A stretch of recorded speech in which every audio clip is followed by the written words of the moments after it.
sebuah pangkalan militer AS di Irak, Ain al-Asad, dihujani roket pada Senin 30 Mei malam. Tampak ledakan keras dan bola api membumbung ke atas. Saluran berita Sabrin News Irak melaporkan terjadi beberapa ledakan keras yang terdengar dari pangkalan Ain al-Asad yang berada di Provinsi Al-Anbar. Beberapa sumber di Irak menyebutkan ledakan terjadi akibat serangan-serangan 6 roket ukuran 6122 mm.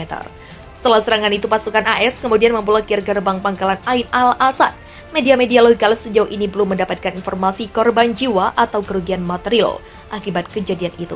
Amerika Serikat akan membayar harga yang mahal karena melanggar resolusi parlemen Irak, kata Muhammad Al-Muhyi, juru bicara Batalion Syiah Hizbullah Irak. Pada pertengahan tahun lalu, pangkalan militer yang menampung pasukan Amerika Serikat di Irak juga menjadi sasaran serangan rudal. Setidaknya 14 roket ditembakkan ke pangkalan udara di Provinsi Anbar, Irak Barat.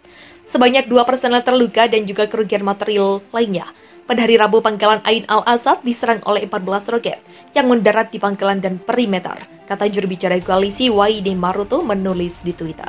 2 personel menderita luka ringan, katanya seraya menambahkan bahwa serangan itu juga merusak rumah-rumah dan sebuah masjid.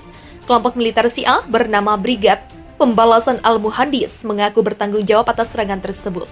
Diduga mereka balas dendam atas tewasnya pemimpin bersama, yakni Jenderal Iran Qasim Soleimani tahun 2020 lalu. Soleimani tewas dalam serangan drone militer AS ketika Donald Trump berkuasa. Iran akan menyiapkan aksi balas dendam terhadap pihak Israel yang dituding menjadi dalang di balik pembunuhan seorang petinggi militer negara Islam tersebut. Kepala Pengawalan Revolusi Iran menuduh Zionis membunuh seorang kolonel di Teheran pada bulan ini. Kolonel Sayyad Hodai ditembakkan mati pada 22 Mei di luar rumah di timur ibu kota Iran oleh penyerang dengan sepeda motor. Kolonel itu dibunuh oleh orang-orang paling kejam Zionis dan insya Allah kami akan membalas kematiannya, kata Mayor Jenderal Hossein Salami menurut pernyataan resmi yang dirilis oleh situs web Garda. Sepah News dikutip AFP Senin 30 Mei 2022. Namun, sang jenderal tidak menggunakan istilah rezim Zionis yang secara rutin digunakan oleh Republik Islam itu sebagai referensi langsung ke musuh kebebuyutannya, Israel. Iran sebelumnya menyalahkan pembunuhan itu pada elemen yang terkait dengan arogansi global. Istilah itu mengacu pada Amerika Serikat dan sekutunya, termasuk Israel, dan New York Times melaporkan pada pekan lalu bahwa Israel telah mengatakan kepada Amerika Serikat bahwa negara Yahudi berada di balik pembunuhan Hodai. Harian AS itu mengutip seorang pejabat intelijen dengan syarat anonim. Itu adalah pembunuhan paling menggemparkan di Iran sejak pembunuhan November 2022 terhadap ilmuwan nuklir terkemuka Mohsen Fakhrizadeh. Televisi pemerintah menggambarkan Hodai sebagai anggota pasukan Quds, unit elit pengawal yang bertanggung jawab atas operasi eksternal. Dia juga dijuluki sebagai pembela tempat perlindungan, sebuah istilah yang digunakan untuk mereka yang bekerja atas nama Teheran di Suriah atau Irak.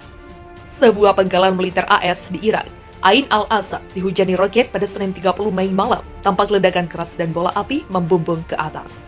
Saluran berita Sabrin News Irak melaporkan terjadi beberapa ledakan keras yang terdengar dari pangkalan Ain al-Asad yang berada di Provinsi Al-Anbar. Beberapa sumber di Irak menyebutkan ledakan terjadi akibat serangan-serangan 6 roket ukuran 6122 mm. Setelah serangan itu, pasukan AS kemudian memblokir gerbang pangkalan Ain al-Asad. Media-media lokal sejauh ini belum mendapatkan informasi korban jiwa atau kerugian material akibat kejadian itu. Amerika Serikat akan membayar harga yang mahal karena melanggar resolusi parlemen Irak, kata Muhammad Al-Muhyi, juru bicara Batalion Syiah Hizbullah Irak. Pada pertengahan tahun lalu, pangkalan militer yang menampung pasukan Amerika Serikat di Irak juga menjadi sasaran serangan rudal. Setidaknya 14 roket ditembakkan ke pangkalan udara di Provinsi Anbar, Irak Barat. Sebanyak 2 personel terluka dan juga kerugian material lainnya.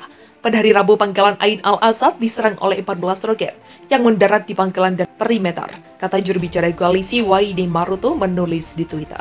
2 personel menderita luka ringan, katanya seraya menambahkan bahwa serangan itu juga merusak rumah-rumah dan sebuah masjid. Kelompok militer Syiah bernama Brigad Pembalasan Al-Muhandis mengaku bertanggung jawab atas serangan tersebut. Diduga mereka balas dendam atas tewasnya pemimpin bersama, yakni Jenderal Iran Qasim Soleimani tahun 2020 lalu. Soleimani tewas dalam serangan drone militer AS ketika Donald Trump berkuasa. 5 rudal Grad hujani pangkalan militer AS di Irak. Pelaku serangan masih misterius. 5 rudal menghantam pangkalan militer Irak yang menampung pasukan Amerika Serikat di gurun barat negara. Rudal itu jatuh beberapa meter dari tempat pasukan AS ditempatkan. Dua pejabat keamanan Irak mengatakan rudal Gerret menyerang pangkalan Ain al-Asad, Provinsi Anbar, Barat Irak, Senin 30 Mei. Serangan menyebabkan kerusakan kecil tetapi tidak ada korban. Meski demikian, pelaku serangan belum diketahui. Sebelumnya AS menduduk kelompok milisi Irak yang didukung Iran menargetkan pasukan Amerika di Irak, termasuk kedutaan besar AS di Baghdad. Serangan itu dulunya sering terjadi tetapi telah berkurang dalam beberapa bulan terakhir. Pada bulan Maret, Iran menyerang kota Erbil di utara Irak dengan selusin rudal balistik. Mereka mengklaim menargetkan pusat mata-mata Israel. Irak kemudian mengatakan penyelidikan menemukan tidak ada kehadiran Israel di daerah tersebut. Serangan itu juga dianggap sebagai peringatan bagi AS, sekutu setia Israel. Pasukan koalisi pimpinan AS baru-baru ini mengakhiri misi tempur mereka di Irak. Meski demikian, mereka terus memainkan peran penasihat bagi pasukan Irak dalam peran melawan kelompok ekstremis ISIS. Namun, sang jenderal tidak menggunakan istilah rezim Zionis yang secara rutin digunakan oleh Republik Islam itu sebagai referensi langsung ke musuh kebebuyutannya, Israel. Iran sebelumnya menyalahkan pembunuhan itu pada elemen yang terkait dengan arogansi global. Istilah itu mengacu pada Amerika Serikat dan sekutunya, termasuk Israel. The New York Times melaporkan.